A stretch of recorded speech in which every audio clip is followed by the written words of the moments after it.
మా అత్తయ్య గారితో ఎన్ని గొడవలున్నా సరే మా మావయ్య అయితే మమ్మల్ని చాలా బాగా చూసుకుంటారండి. అప్పుడప్పుడు ఇలాంటివి సర్ప్రైజెస్ ఇస్తూ ఉంటారనమాట. ఈసారి బత్తాకాయల బస్తా అయితే మాకు ఇచ్చారు. పోయినసారి అయితే మ్యాంగో డబ్బా అయితే ఇచ్చారు.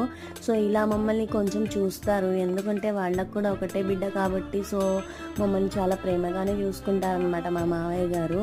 మా అత్తగారితో అయితే నేనైతే అస్సలు పోల్చనండి. అలా అని చెప్పి నేను మా అత్తగారి గురించి బ్యాడ్గా అయితే నేను చెప్పట్లేదు. అంటే ఒక్కొక్క మనిషి ఒక్కొక్క లాగంటారు కదా, సో వాళ్ళిద్దరు వేరేరనమాట.